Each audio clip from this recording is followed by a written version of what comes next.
Dear colleagues, my name is Zlatko Musanovic and I come from Tuzla, Bosnia and Herzegovina. I work in University Clinical Center Tuzla.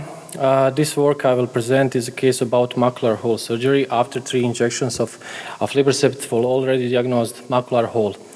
The case is about 64-year male with a full thickness macular hole affecting his eye, where he has been examined for severe lesion loss.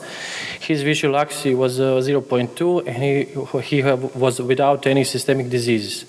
Although OCT findings were clear at first visit, macular hole on his eye has started treatment with anti-VEGF intravitreal injections performed by our colleagues from other hospital. He received 3 injections of Aflibercept for 1 year. After treatment, full thickness hole was confirmed with the new OCT images, after which patient was sent to vitreoretinal surgery. At the OCT images, you can see the diameter of macular hole is enlarging, and there is also thickening of macular region. At the time of the surgery, visual acuity was 0.1, and we immediately performed facovitrectomy with ILM peeling and gas tamponade, SF6 20%, after which macula closed and visual acuity began to restore. It was a routine macular hole surgery, and it went without any complications. Peeling of ILM was very difficult because it's tricky, as ILM was very adherent to the retina.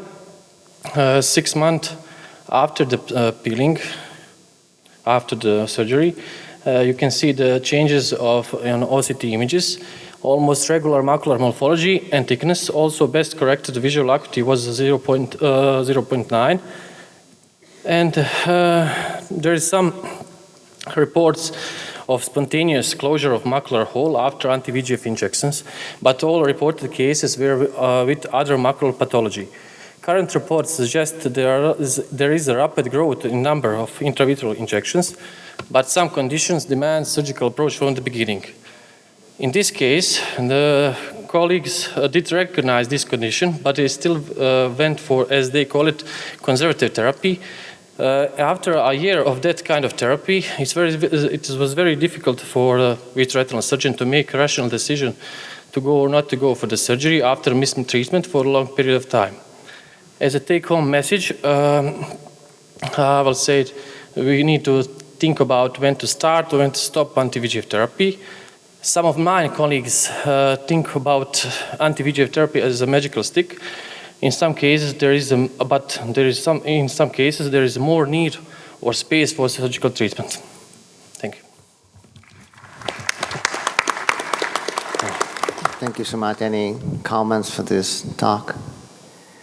I have some. The first is, do you think that this was a wrong diagnosis, or this macular hole was determined by the injection, as the other colleague demonstrated? Is that a traumatic hole? No, it was idiopathic full thickness macular hole. So it was a wrong diagnosis at the beginning? The OCT findings and OCT images I received before the surgery. I didn't receive it for a year. And so, because this was a wrong diagnosis, do you think that usually they don't perform any OCT scan before starting an anti-VEGF therapy? In my hospital, in my country, they perform, but in this case, they just try something more conservative, more or less surgical approach. So they made the right diagnosis, but they still thought... And after the 1 injection, I thought maybe 1 is enough, but after the 1, you can send to a vitreoretinal surgeon. But after 3, it's a very long period of time, and 3 injections not needed.